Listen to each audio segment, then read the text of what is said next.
Member for Bedekin. Thank you, Madam Deputy Speaker. And I rise to contribute to the Child Protection and Other Legislation Amendment Bill 2020. From the outset, we must acknowledge that we have failed too many children in our community. And while the impetus for this bill was the all-too-short life and the horrific death of Mason Jet Lee, we must acknowledge that, sadly, Mason is not the only child that the current system has failed. To me, this issue is above politics. Yes, as the coroner's report showed, many people failed to keep Mason safe and failed to keep at least another 15 children safe in this state. Quite simply, that record is not good enough. It's not good enough that we're seeing continual failings. It's not good enough that the recommendations of the Carmody Commission of Inquiry were largely ignored. It's not good enough that Queensland children, some of whom are the most in need of support, aren't sure where they will be living tomorrow, next week or next year. Most of all, Madam Deputy Speaker, it's not good enough for Queensland, and it's definitely not good enough for our children. I won't be opposing this bill, and I hope that this bill is a symbol of hope for those children that most desperately need it. I hope that this bill shows that this government and this parliament now sees the importance of providing stability and, most of all, safety for our children.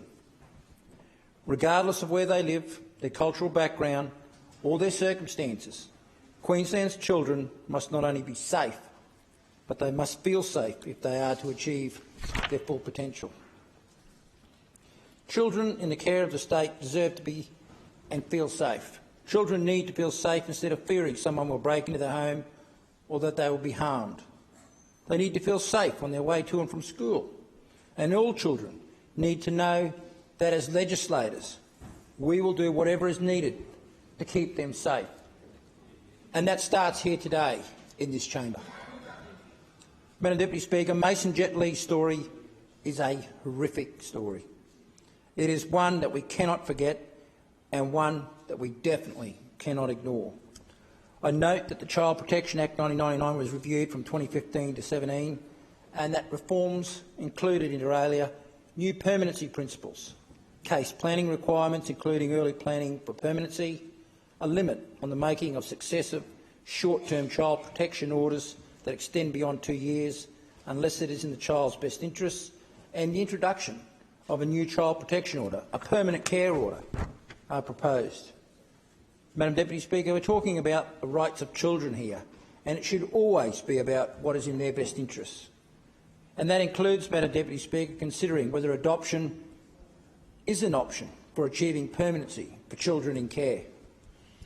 Of course, we would all like to think that the first preference when considering permanency is for the child to be cared for by the child's family. However, experience shows that sometimes that is clearly not in the best interests of the child, and for that reason, procedures and processes, legislation need to be in place to act quickly and decisively.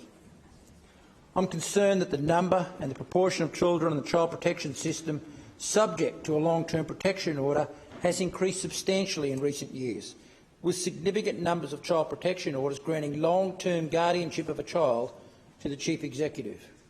It is worth noting that this is the last priority for achieving permanency for a child in Queensland's existing permanency hierarchy. I note Section 51BAA requires the Chief Executive to review the case plan for a child 2 years after the long-term order was made. And once again, I will certainly hope that the best interests of the child are first and foremost when conducting these reviews. Madam Deputy Speaker, I had occasion, on too many occasions, to attend incidents where children lost their lives, and I can tell you it is the most horrific incident as an emergency service responder that you can ever attend. It is absolutely earth-shattering for the responders, it is earth-shattering for the families and the members involved, and we need to be making sure that here today we start this step to protecting our most vulnerable in our community. I implore all members of this place to do their utmost for Queensland's children.